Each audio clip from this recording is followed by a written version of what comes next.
Muy buenas tardes. Damos la bienvenida a nuestro taller de reciclaje a cargo de José Manuel Moreno de la empresa Morcas. Como dice su lema, vive circular. Esperamos poder conocer ciertos tips para poder tener una vida mucho más circular. Damos la bienvenida y comenzamos de inmediato con José Manuel Moreno.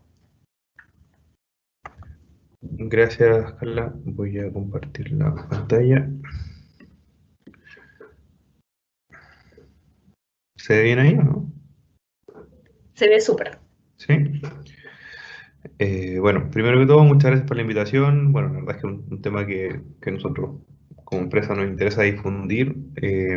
Más que hablar simplemente de reciclaje, es hablar de la cadena completa, de la economía circular y de todas las cosas que están pasando en el mundo por el mal manejo de los residuos específicamente.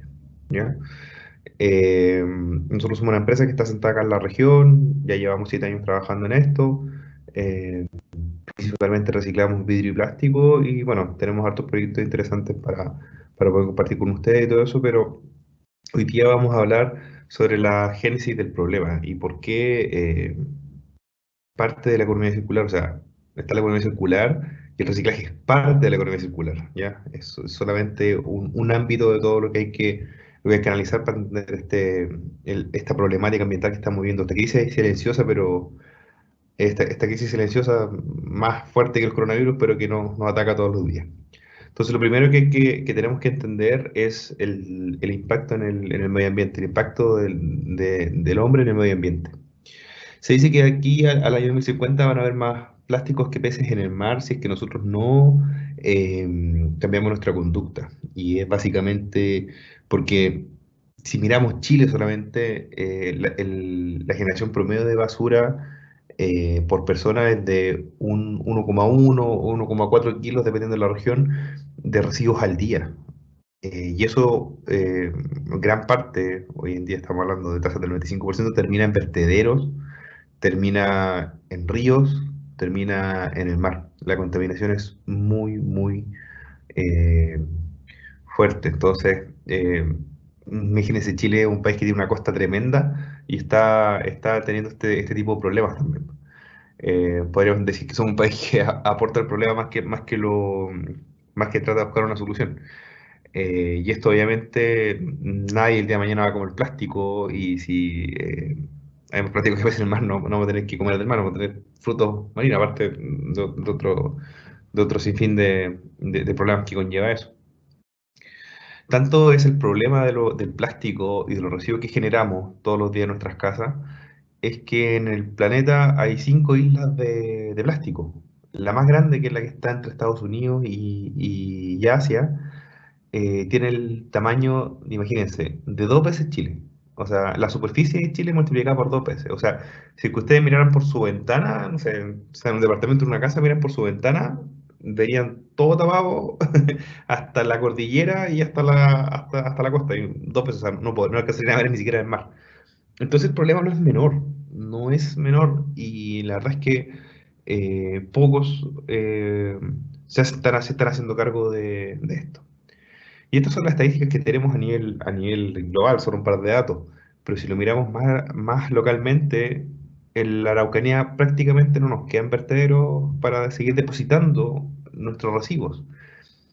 Lo que ven en la gráfica es un estudio que hizo la Seremi de Medio Ambiente en el año 2017, donde en ese año, en 2017, se proyectaba, perdón, la mitad de los vertederos de la región estaban colapsados o en plan de cierre y los que quedaban tenían 1 o 2 años de vida. Imagínense que del 2017 pasamos al 2019, estamos en el 2021 y están casi todos colapsados. O sea, es terrible el caso. El que explotó en el verano fue el vertedero de Angol, que al igual que como pasó en Temuco, como pasó con Lautaro, Padre Las Casas, todos empezaron a mandar su basura o a Mulchen, al vertedero Mulchen, o a Los Ángeles. Mi pregunta es, ¿qué va a pasar el día de mañana cuando esos vertederos ya colapsen? Entonces, no es que ese es un problema que hay que tomarlo liviano, o sea, yo creo que nadie quiere vivir con un vertedero al lado. Eh, entonces, el problema está ¿el problema es de las autoridades o está en el modelo que tenemos económico instaurado? Y es una pregunta abierta y una pregunta que también se hacía en la ONU. la ONU propuso, bueno, viendo esta realidad que es mundial, ¿no es cierto? Y además de otras eh, realidades, propuso los 17 Objetivos de Desarrollo Sostenible. Hay que entender que la sostenibilidad se tiene que entender como iniciativas que tienen un impacto económico, un impacto positivo económico, un impacto positivo ambiental y un impacto positivo social. Son tres los objetivos que se buscan. Y dentro perdón, son tres las cosas, las causas, por decirlo, que se buscan al hablar de sostenibilidad. Y al hablar de eso, nos encontramos con que dentro de esos 17 objetivos de desarrollo sostenible, si ustedes miran el número 11, el número 12 y el número 13, algo tienen que ver con los residuos, ¿ya? El ciudades y comunidades sostenibles tiene que atacar eso, tienen que ser sustentables económicamente, ambientalmente y socialmente. Producción y consumo responsable. Y ahí cuando hablamos de producción y consumo responsable, también hablamos de nosotros como ciudadanos, cuáles son nuestras responsabilidades. Y obviamente la acción por el clima, que si lo llevamos a términos más técnicos, en un vertedero se producen muchos gases de efecto invernadero, se produce gas metano, porque los residuos orgánicos que están ahí se descomponen anaeróbicamente, o sea, sin presencia de oxígeno. Cuando los tenemos en una compostera, los trabajamos en una compostera, se descomponen con oxígeno y se pueden utilizar como compost. Lo que está allá se pierde ahí, ese residuo se pierde, el residuo orgánico, y también genera gas metano. Entonces, hay que entender también estos conceptos que a veces son un poco lejanos. Que hay algo tan simple que nosotros hacemos todos los días, que sacar nuestra bolsa de basura para que el camión se la lleve. No entendemos o no vemos el tremendo impacto que está generando en el planeta. Luego lo que hablábamos antes. Y, y bueno, ya una definición más sencilla de sostenibilidad, y que yo creo que queda mucho más en la cabeza, es, es, es que si nosotros vamos a un supermercado el día domingo para comprar todas las cosas que necesitamos para consumir durante la semana y que nos duren hasta el otro domingo, tenemos que consumir las cosas parcializadamente o tranquilamente, o planificadamente, digamos. Lo que estamos haciendo hoy en día, estamos yendo al supermercado, lo que estamos haciendo hoy en día con el planeta, estamos yendo al supermercado el día domingo y nos estamos comiendo todo el día martes. Y nos estamos quedando sin recursos del miércoles hasta el próximo domingo. Y eso es algo que estamos haciendo con el planeta, eh, porque imagínense que Chile gastó todos los recursos naturales renovables en mayo de este año, los gastó todos. O sea, ya estamos en déficit.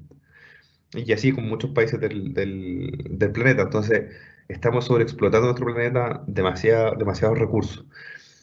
Necesitamos demasiados recursos para desarrollar nuestra vida como la conocemos. Hay que entender también que en 1930 nosotros por primera vez como humanidad fuimos 1.000 millones de personas. 1.000 millones de personas.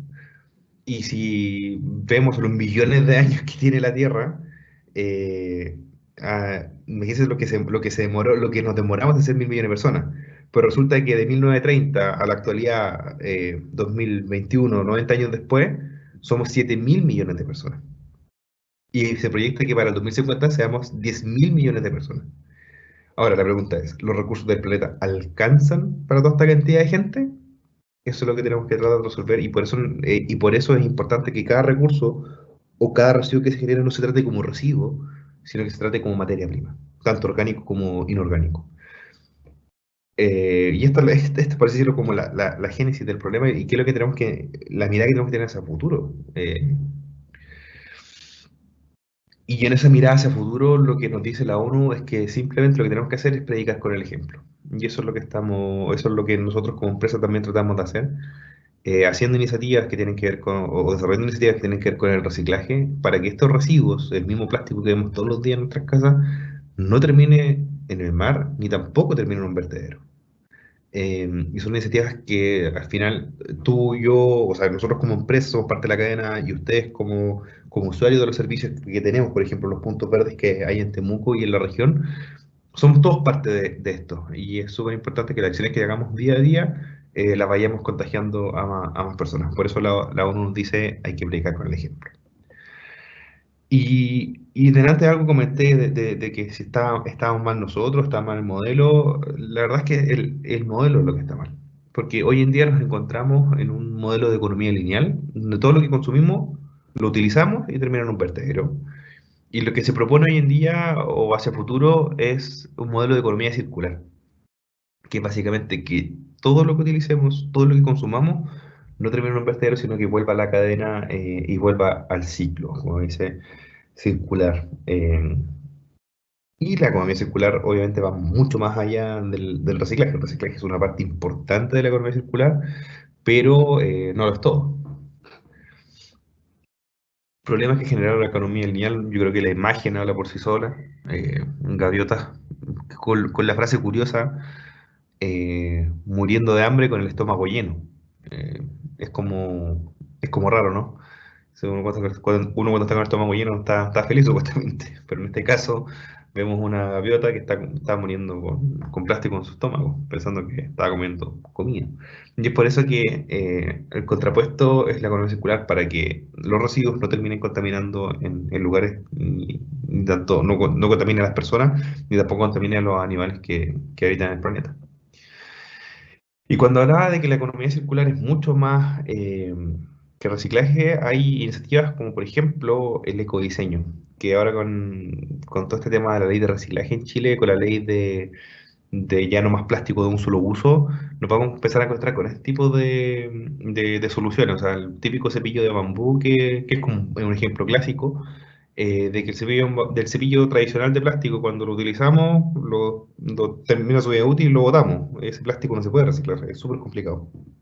Pero en cambio, el de bambú se puede compostar, se puede transformar de nuevo en nutriente para la tierra el mismo contenido del cepillo. Entonces, este tipo de soluciones ayudan a minimizar, ¿no es cierto?, la cantidad de residuos que generamos.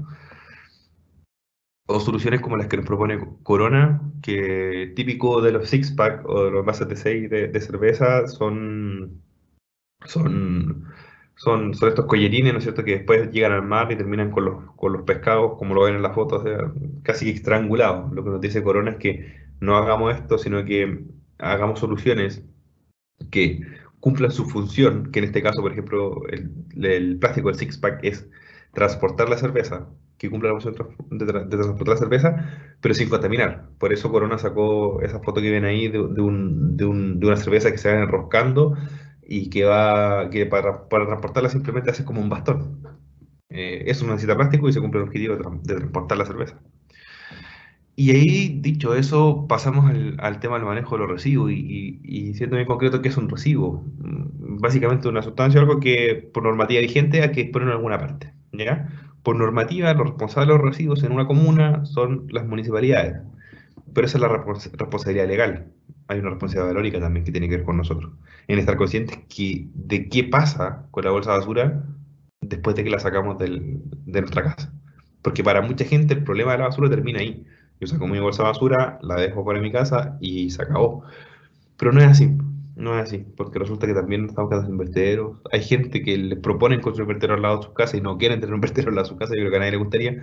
Todos son temas para pensar y razonar. O sea, hay tres actores que son relevantes: la municipalidad, como legalmente está a cargo, nosotros como personas y la empresa también, con las soluciones como el ecodiseño o construir sus productos, desarrollar sus productos con materiales eh, que se puedan hacer reciclables o compostables.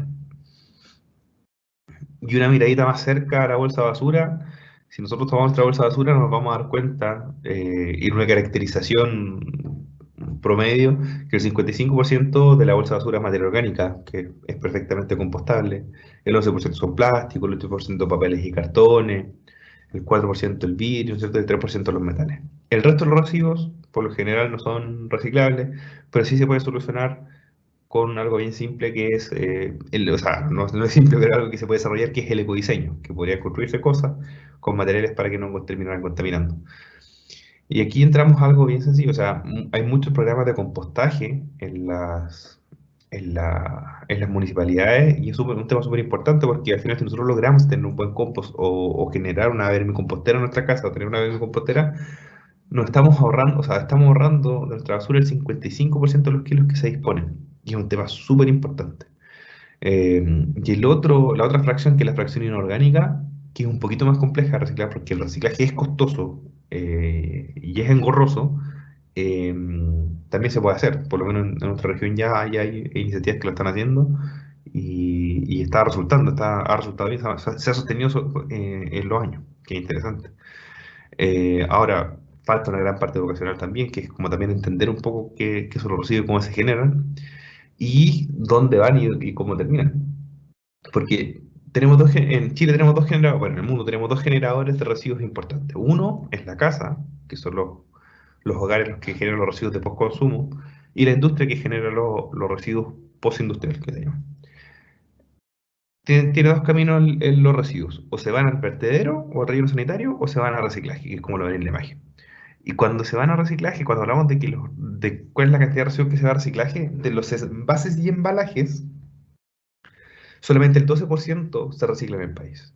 Esto es algo que se espera que cambie ahora con la implementación de la ley REP, que básicamente va a obligar a empresas, no sé, como Coca-Cola, CSU, a hacerse cargo de los empaques y embalajes de sus productos. Van a estar por ley obligados a financiar sistemas de gestión que coordinen la recuperación de estos residuos y generen una cadena de valorización.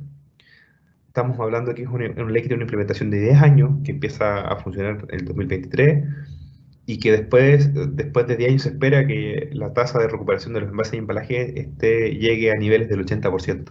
Entonces no es menor el desafío. Ahora, por suerte, Chile fue el primer país de Latinoamérica en adoptar esta ley y vamos a la vanguardia en ese tema en nuestro país. Colombia está teniendo también los primeros pasos. Eh, que es paralela y es diferente a la ley de los plásticos de un solo uso, ¿ah? Ojo.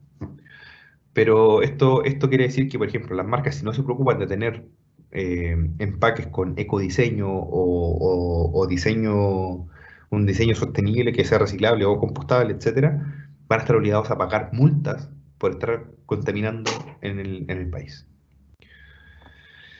Y aquí es donde también hablamos del cambio del concepto del cambio de concepto. Un concepto de economía lineal, podríamos decir que es la basura, los desechos, y un cambio de vocabulario, ¿no es cierto?, que las palabras generan realidad. Ahora ya no deberíamos tratar los residuos como basura o desechos, sino que como materia prima, ¿ya? Y eso es algo que es súper, súper importante que en nuestro lenguaje ya lo empecemos a ocupar. Ahora, ¿cuál es la jerarquía del manejo del residuo? Primero, la prevención. Hoy en día podemos ver este tipo de etiqueta que dice ahí más del 80% reciclable del envase en algunos productos, y nos está diciendo, oye, consume este producto porque este producto es reciclable. Entonces, depende de nosotros ir a un local, un negocio y ver qué tipo de producto elegimos, si elegimos productos con envases reciclables o no. También están las compras a granel. Hoy en día podemos comprar muchas cosas a granel, rellenándonos los mismos envases y no generando o no ocupando los productos que vienen en bolsita, por así decirlo, ¿ya? En segundo lugar, de este premio Investiga, tenemos la valorización, donde podemos encontrar el compostaje, ¿no es cierto?, o el vermicompostaje en nuestras casas, y también podemos incluso reparar y reutilizar las cosas que tenemos. Y siempre se habla de reciclaje, y imagínense que la jerarquía del manejo de los residuos está hablando que el reciclaje está en tercer lugar, porque es caro y es costoso. En cuarto lugar tenemos la valorización energética, que es básicamente quemar la basura para transformarla en energía, que de nuestro punto de vista no soluciona el problema de fondo. Sigue siendo una economía lineal, entre comillas. Y por último está la disposición final. ¿Y por qué digo lo de la valorización energética? Es básicamente porque estamos quemando, si bien estamos quemando residuos para producir energía, que es muy necesaria, hay otras formas de producir energía que son mucho más sostenibles. Y como tenemos una escasez de recursos, no sacamos nada con transformar en carbón los recursos que tenemos, y más encima, de aquí a un par de años vamos a ser muchas más personas y vamos a necesitar todos esos recursos para poder vestir y alimentar a toda la gente. Entonces ahí yo tengo mi discrepancia. Ahora, ¿por qué aún es tan difícil reciclar en la región? ¿Y por qué aún? Porque, ojo, que con este cambio de ley, con este cambio de normativa, vienen muchas soluciones también. Aún es difícil reciclar en nuestra región porque el 90% de las plantas valorizadoras de reciclaje están en Santiago. Entonces, la mayoría de los residuos que son reciclables hay que mandarlos a Santiago. Y por eso toda la gente que está en la universidad o tiene proyectos tesis y cosas así, yo siempre les digo, oye, piensen en los residuos. Con la ley de reciclaje vamos a necesitar muchas empresas que valoricen en la región. Uno, para disminuir la huella de carbono, y dos, porque necesitamos generar nuevos destinos o empezar a pensar la basura de otra manera. Y el reciclaje en la práctica, bueno, con nuestra empresa o sea, se acaban de instalar 400 de estos contenedores en Temuco, que lo estamos trabajando en conjunto con la municipalidad para vidrio plástico, que son los residuos que se pueden llevar en mayor volumen hacia Santiago. Por eso esto, y no otro. Y lo otro es que el modelo, entre comillas, de vidrio plástico se autosustenta solo. En el caso para retirar cartón, para retirar otro tipo de residuos, es mucho más caro el modelo que con estos dos tipos de residuos. Y también hay que tener claro que hay un tema normativo, o sea, el contenedor de vidrio no es verde porque sí nomás, sino que es por normativa, el verde es el color del vidrio, el plástico es para, va en los contenedores amarillos, papel y cartón en los azules. Y a nosotros nos pasa mucho que cuando hacemos los retiros de los contenedores que están en Temu, que están en la calle, a veces vamos al contenedor de plástico y nos encontramos con cartón, a veces vamos al contenedor de vidrio y nos encontramos con plástico. Entonces, falta mucho también el desarrollo de iniciativas educacionales en medio ambiente, perdón, en temas de residuos, temas de reciclaje, porque hay harto todavía por hacer. La gente, no sé, tengo patente aquí, hoy día un punto que está ahí en el Banco de Chile de Barro Inglés, en Valle de Notos con Gabriela Mistral, que siempre siguen a cartón. Entonces, gente, no es un punto de cartón, es un punto de vidrio y de plástico. Entonces, también hay harto trabajo que hacer ahí.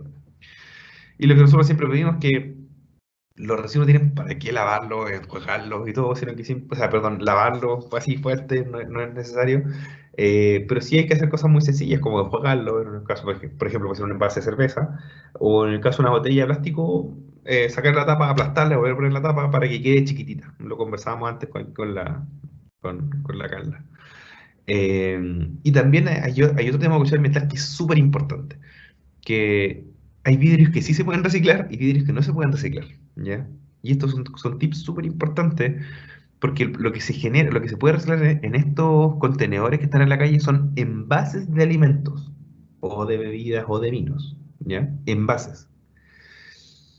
Pero, por ejemplo, no sé, aquí tenemos, bueno, la botella de vino, la botella de cerveza, la botella de vía, los envases de alimentos, los envases de mermelada, las conservas, incluso los tarritos de perfume y de medicamentos también. Pero los vidrios que no podemos reciclar, por ejemplo, la ampolleta. La ampolleta es imposible separar el vidrio de la parte de aluminio que tiene abajo. Los parabrisas tienen una membrana de plástico entre medio, entonces no se puede separar el vidrio de la membrana. El vidrio de la ventana de las casas sí se puede reciclar, pero tiene que ir en otro tipo de contenedor, porque van por otras líneas de reciclaje. Y lo que la mayoría de la gente siempre se equivoca y confunde en realidad es que la loza, como los platos, los tazones y la cerámica en general, no es vidrio. No es vidrio, de hecho, es súper contaminante para el proceso de reciclaje de vidrio, porque después cuando se arman las botellas de nuevo, salen los pedazos de loza pegados a la botella. Entonces no corresponden. ¿Y dónde termina el vidrio? En el caso de Temuco, terminan en cristalerías de Chile y se vuelve a transformar en envases. Tienen que pensar que Cristalerías de Chile produce 3 millones de envases al día. 3 millones de envases al día. Y la cantidad de vidrio que necesitan para reciclar es infinita. O sea, en Chile, si quisiéramos reciclar todo el vidrio que hay en el país, se puede reciclar todo. Entonces es un dato que tampoco mucha gente lo sabe, porque harta gente dice, no, hasta cuando termina la basura. Y no es así. Acá en Chile se recicla harto vidrio y eso es importante. Otro tema importante, tenemos los plásticos que se pueden reciclar en mayor volumen, ya en mayor cantidad. Tenemos el plástico uno, el 2 y me faltó el 5 ahí. Eh, Porque hay 7 tipos de plástico, ¿ya? Y eso tampoco mucha gente lo sabe. 7 tipos de plástico. Y en Chile tenemos capacidad, alta capacidad de reciclar el número uno, el número 2 y el número 5, ¿ya? El número uno lo encontramos siempre en las botellas de bebidas y en las botellas de néctar, de agua mineral, agua saborizada, las típicas el típico que se echa en la mallita que están en las esquinas de Temuco, ¿ya? Y se puede encontrar en color transparente, verde, celeste, unos morados también que hay por ahí. Y por otro lado tenemos el plástico número 2 que lo podemos encontrar en los envases de champú, en los envases de leche cultivada, y en diferentes tipos de aplicaciones. Y lo que siempre nos preguntan, la tapa de los envases, la tapa es de plástico 5 y el plástico 5 también lo podemos recuperar harto en Chile. Ahora, en el caso específico de nuestra región, cuando estas botellas uno la abre, la aprieta y la cierra ¿no? con la tapa, nosotros en la planta sacamos las tapas y hacemos la separación, la segregación. ¿Ya? O sea, la botella puede ir con tapa en el caso de Temuco. Y también hay que entender que hay plásticos que son número uno que no se pueden reciclar. Por ejemplo, uno cuando compra una caja torta, la parte de abajo, la parte que es negra, no se puede reciclar. En Chile no tenemos capacidad para reciclar el plástico uno blanco y el plástico uno negro. ¿Ya? Solamente transparentes los de colores. Eso, lamentablemente, no. La botella de aceite, lamentablemente, el aceite contamina el plástico, lo penetra. Y tampoco se puede lavar, se puede sacar bien el aceite, entonces tampoco es reciclable. Y hay envases de yogurt que vienen en plástico número 2, pero el papel, como viene adosado al envase, ese papel después no se puede separar de plástico y no se puede reciclar. Entonces son datos que en el grueso, en el día a día no los encontramos y a veces también cuesta hacer entender a la gente eso.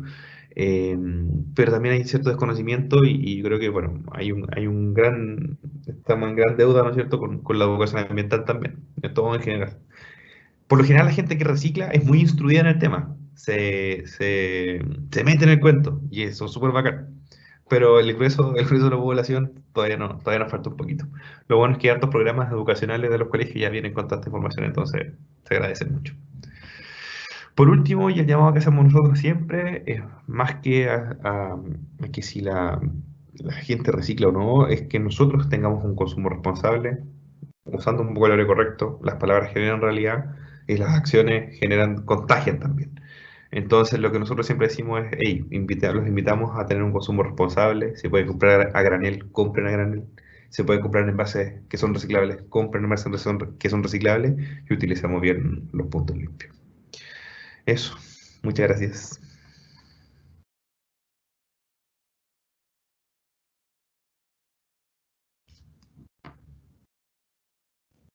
Gracias, José Manuel. Muy interesante todo lo que tú nos cuentas, sobre todo estos datos más prácticos que, como tú bien dices, no los tenemos en el conocimiento cotidiano, no es algo que esté dentro quizás de la información que se entrega, ¿cierto? El color de los contenedores, los plásticos que sí se reciclan y los que no, es un dato muy importante que nos incentiva también a poder seguir reciclando. Y me tomo de las últimas palabras que tú dijiste, que tiene que ver con este consumo responsable, que si bien es importante reciclar, también es importante reducir, ¿cierto? Y tener una conciencia con respecto a lo que estamos consumiendo, para así, obviamente, reducir nuestros residuos. Algunas preguntas, José Manuel, para ya ir cerrando y terminar con esta presentación. Incentivamos a las personas que nos puedan hacer las consultas que quieran y en lo personal preguntarte en qué terminan el proceso de plástico, en qué se transforma. Sé que el vidrio son nuevas botellas, ¿cierto?, en reciclaje, pero el plástico, ¿en qué se transforma? ¿Cómo lo están haciendo ustedes con Morcas? ¿Te gusta el sushi? Me gusta el sushi. Ahí he tenido un ejemplo de que termina las botellas de plástico que reciclamos acá en Temuco. Muchas terminan en envases de sushi, en envases de arándano, de frutos secos. Ese tipo de aplicaciones tiene el plástico que se recicla acá en Temuco. Buenísimo, son las nuevas bandejas que tenemos para conservar ciertos alimentos. Por acá Sí. Tamara también nos pregunta, ¿por qué si reciclar es más caro que reducir y reutilizar, es todavía la opción más famosa entre las y los consumidores? ¿Qué crees tú, José Manuel? Eso responde a varias cosas. A ver, cuando nosotros queremos generar un producto nuevo, por lo general no vamos a tomar un polerón, lo vamos a refaccionar y lo vamos a poner de nuevo en una tienda. Es complicado hacer eso. El producto cuando se vende se tiene que ver bonito y todo el tema. Entonces, la única forma de transformar la materia para, por así decirlo, volver a ser la virgen, por así decirlo, es reciclándola y obtener de nuevo la materia prima, volver a transformarla para hacer la materia prima realmente y construir algo totalmente nuevo. Porque, por ejemplo, no sé, el mismo caso de la botella, nosotros podríamos reutilizar la botella, la típica botella de litro y medio, la podríamos reutilizar, no sé, y hacer jugo y varias cosas ahí. Pero cuando la reciclamos, lo mismo que te decía ahora, o sea, la estamos transformando en cajas de sushi, la estamos transformando en otras cosas. Entonces el reciclaje también responde a una demanda del mercado y de los consumidores. Al final, el mercado, los que consumimos en el mercado somos nosotros, de lo que demandamos nosotros mismos a las empresas. Ujú. Entonces yo creo que también pasa por un tema de eso, por temas de transformación y en qué va a terminar la aplicación del material, de la materia en este caso.